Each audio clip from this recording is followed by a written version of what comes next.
Hey there and welcome back to another Fruits Basket review, and we're firmly in the endgame now. With the majority of the storylines pretty much wrapped up or about to reach their final conclusion, and that's pretty exciting. I know most of this is just going to be fluff and feel-good moments now, and I think that's for the best. Season 3's been wall-to-wall drama and tragedy, and now it's time for some more lighthearted stuff to take the forefront before we lose this beloved show forever. Now, just before we get started on the review, I will say I have read the manga, so I'm aware of any relevant future plot points or details, plus the finale's already been released, so I already know exactly how the end pans out. However, for the purpose of these reviews, I really only like to talk about what the anime is presenting up to this episode, and not jump back and forth between manga and anime. This is mostly so I can keep the reviews streamlined, and it allows anime-only fans to watch along and join in too. And that being said, let's get started on the episode. We pick up where Yuki's storyline left off last time, with him rushing out to meet Machi after receiving a call from her asking to meet him. And then we get another deep and meaningful monologue complete with emotional theme music. And I just don't know another show that pulls off this much narration and exposition without it seeming forced or boring. Fruits Basket just does it right and makes it flow into the story so well. Anyway, he talks about how he was so excited to receive the call and to realise that out of everybody in the world, the person Machi wanted to see was him. Considering how he's always felt like he was alone and isolated and struggled to make meaningful connections, the fact that somebody actively seeks him out and wants to spend time with him must feel pretty good. He arrives at the meeting spot with Machi apologising for the suddenness of the call. She then hands him a get well gift for him to give to Toru, admitting that it's also a thank you for everything she's done for Yuki, and that she's grateful to her for helping Yuki when he was weak, because that gave him the strength to help her. She then starts crying and Yuki reaches out and thanks her for finding him. Romance is in the air, and oh my god, Yuki is a lot better at this than Kyo. Like, significantly better. Yet another thing that Kyo's not as good at Yuki at reveals itself. Poor Kyo. After the opening credits song, we then see Yuki feeling his Zodiac bond rapidly becoming weaker. Brushing it off, he attempts to confess his feelings to Machi, only to hear God speak to him, telling him he's the last one left. He finds himself in the Zodiac spirit world and witnesses the rat run away from him and into the waiting hands of God. The god then thanks Yuki and the rat for keeping to the original promise for so long, longer than anybody else. And Yuki's curse finally begins to break as God and the rat return to the other waiting animals. And man, I don't know why, but for some reason, this got me. Why was I so emotional watching the rat reunite with God and leave Yuki behind? Who knows? Must be the curse of all Fruits Basket fans. With a final goodbye, the curse is completely broken and Yuki's left crying with Machi attempting to figure out what's wrong. Yuki then tells her he'd recently said goodbye to somebody who'd been by his side his whole life. And despite the fact that their presence caused pain and heartache, the parting still hurts. Machi then asks whether he'll ever see them again, to which Yuki answers no. So in a way, this is our goodbye to the Zodiacs too. We won't ever see them again on screen most likely, they're finished. And that also made me feel sad. I thought this episode was going to be uplifting, and now here we are 5 minutes in, and I'm feeling like trash. Man. And then we finally get to the part we've been waiting for. Yuki turns and embraces Machi, whilst a huge bunch of randoms look on with their mouths wide open. Ever heard of minding your own business? Yikes indeed.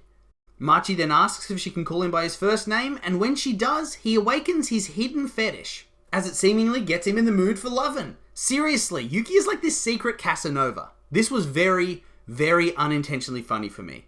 I don't know, just him getting worked up with a girl saying his name gave me a good giggle. And of course, this leads to them kissing, and all's right with the world. And I'll say it again, he's much better at the romance thing than Kyo. Yuki isn't playing around, he goes for it. Hell, he was going to go for it even before the curse broke. They kiss, they cry, and everybody nearby keeps gawking. Seriously, what's up with that? It feels creepy. We then transition to Akito, where she remembers how when she was young, Shigure always seemed content being by himself and didn't crave being with other people. Or even with her, which of course used to rub Akito the wrong way, considering she craved attention and companionship. In the Zodiac meeting room, Hattori asks Yuki whether he'd seen Shigure, to which Yuki replies that he hasn't, and that he hasn't been home at all. Hiro then quips that the adult Zodiacs seem more freaked out about the curse breaking than the younger members, which prompts Ritsu to have another breakdown and profusely apologise in classic fashion. And I really wish he had more screen time. He's not for everybody, but I find him hilarious. Outside, Kyo runs into Kagura, who he greets with a simple, yo. Of course, she then grabs him and hugs him, whilst Momiji appears out of nowhere to take a photo of them, with the two of them then proclaiming that Kyo's a cheater and walking away. But as he leaves, Momiji gives Kyo a cold stare, which turns into a kind of, fake-ish looking smile. Kurino and Shigure vibes, anybody? Back in the meeting room, Yuki rejoices in the fact that nothing's changed between the Zodiac members, and they're all still friends. before Haru boldly proclaims that he'll love Yuki forever, much to Rien's anger and Yuki's despair. And then of course, Ayame comes in and steals the show with his nutty antics, disturbing Yuki, inspiring adoration in Ritsu, and making Kisa and Hiro laugh. And you gotta love Ayame, he really steals every scene he's in. Kyo then walks in asking where Akito is, whilst Ayame taunts him for being late. Kyo replies that he's hardly ever been inside the main estate, so it was easy for him to get lost, and then Ayame giggles calling him riffraff. And it's so jarring that Kyo doesn't just pummel him here or even really get mad. Character growth indeed. Also, a hilariously harsh burn from Ayame and kind of uncalled for. A maid then enters announcing Akito's arrival, who enters wearing distinctly feminine clothes and makeup, clearly announcing that, surprise, she's actually a woman, much to the younger Zodiac member's shock. And man, that would be a huge shift. All your life you view this man as your hated abuser and enemy, only to find out they're a woman and that their personalities completely changed. It would be a lot to take in. Akito asks Hattori where Shigure is, but nobody knows, whilst Ritsu freaks out thinking Akito's adopted his dressing habits. Of course, that notion was funny, is shot down straight away. We then flash back to before the curse broke, with Shigure giving Akito a present, phrasing it as a parting gift. Of course, Akito doesn't take this very well and slaps him before grabbing his face and giving him those scars we saw when the curse broke, screaming that she knew he would always be the first to abandon her. So much for changing her violent ways, am I right? Anyway, he replies that it wasn't a farewell from him to her, but simply to the version of her that her father wanted her to be. Back in the meeting room, Akito tells the Zodiacs that her new attire is a symbol of change, of how she's been able to return to who she truly is. She then tells them that they're all free, and almost says she's sorry.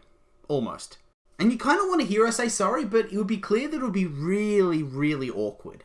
And I've got to wonder how that meeting ended at all, to be honest. And I thought it was pretty interesting that Kuruno wasn't present. And I know he said he was going to leave, but I didn't expect him to just leave straight away. Although in hindsight, it probably would have been pretty awkward if he was there, especially if Shigure turned up, so maybe it's all for the best. Anyway, back in the flashback, Shigure discusses how he's curious as to how she's going to atone for her sins. She tells him to shut up before explaining that out of all the Zodiac members, he was the one she feared the most. Because she couldn't tie him down, she couldn't frighten him or hurt him, and he just seemed indifferent to anything she'd do. Shigure then replies that that's all an act, a lie, and that he behaves that way because otherwise he'd go insane with jealousy and anger. And that whenever he thinks he finally has her, she gets away and goes to somebody else. She of course claims that he did the same things, but he brushes her off, saying that he's selfish and childish and he isn't interested in getting hurt or losing. And thus, if they're together, she's only with him, nobody else. And yeah, he phrases it a bit odd, but it seems like a reasonable request to me.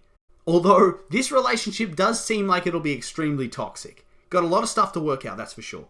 He then tells her that he's giving her this one chance to run away before he leaves the room.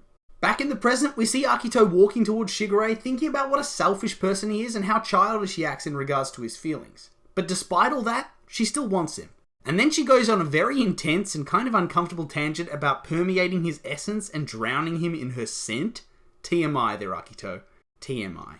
She then tells him that the other Zodiacs were surprised and that she tried to apologize for everything she did, but couldn't, because she knew it wouldn't matter to them and wouldn't feel genuine, as it would feel like she expects them to simply forgive her, which is of course not what she wants. She tells Shigure that she intends to keep living at the estate and that she needs to still act as the family head. And Shigure seemingly gets frustrated at this. And I can't help but feel he's acting a little bit dense here. What did he expect would happen? Akito was just going to peace out and abandon her responsibilities and come live in that little cabin? Nah, mate. Come on now. He then tells her that she's beautiful and the two confess their love and kiss. And, two romantic conclusions in one episode. They're spoiling me now. We then move on to the graveyard where Toru's parents are buried, with Kyo telling Toru that after graduation, he wants to leave town and start somewhere else. Not as a way to run, but so that he can experience the world and test himself in a way he's never been allowed to before. To be able to grow away from the Somas before he returns to take over his dad's dojo one day. He then tells her that he hopes she'll come with him, and she imagines their life, with her walking through the forest, wedding ring on her hand, to bring him food at the dojo.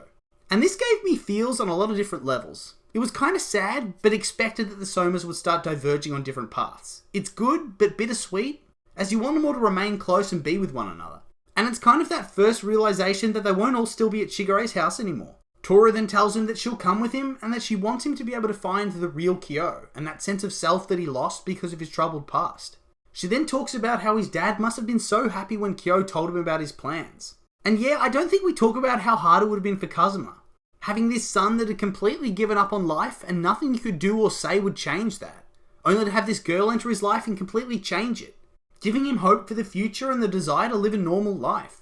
It must give him so much peace and happiness to see what he knew Kyo could be actually come to fruition. And then Kyo panics because he didn't actually expect her to say yes and worries that she doesn't realise they won't have much money and she'll be away from her friends. And then she kind of sasses him, saying that he was the one that asked her. Love it, cheeky Toru. She then tells him that she can actually be quite stubborn and not to worry, whilst Kyo stumbles over his words and becomes flustered. And what a role reversal this has become. Toru standing up for herself and being confident is honestly great to see, and Kyo kind of feels like an almost entirely new character at times, but in a good way. She then tells him that he was wrong about her mum, and that she wouldn't have held a grudge against him for not saving her from the car accident. And she goes on to say that even if she did say those words, she didn't mean them in anger or spite. I'm not sure how you could actually interpret those words in a different way based on the information that Kyo has, but I guess she trusts what she did know about her mum, and that she'd never say that kind of thing to somebody. She goes on to say that leaving will be sad and hard to do, but it'll be worse to be apart from Kyo. She then tells him that she belongs with him, and he thanks her before telling Kyoko that he's going to keep her promise to her, swearing to protect Toru for his entire life before the two of them walk off together.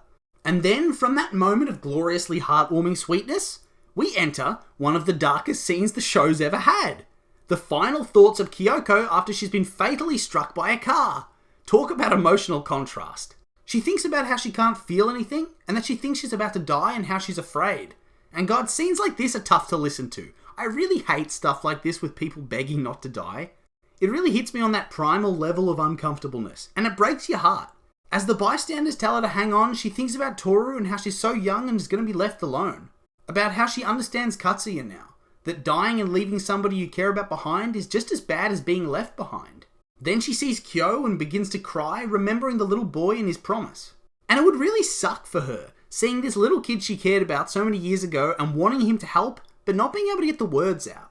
She thinks about how she wants him to find her and protect her, to keep his promise, or I won't forgive you.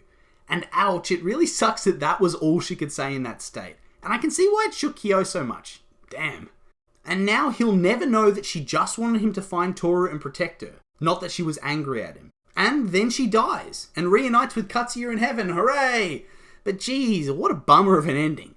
It was nice to have that clear explanation of why Kyoko said what she said, but it does tear at the heartstrings, and it really killed the mood right there right before the finale. Oh well, I guess it was an important scene to have, but I was not ready for that.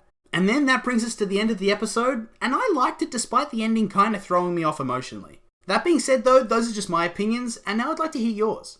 What did you think of the episode? Like it? Hate it? Make sure to leave a comment and let me know.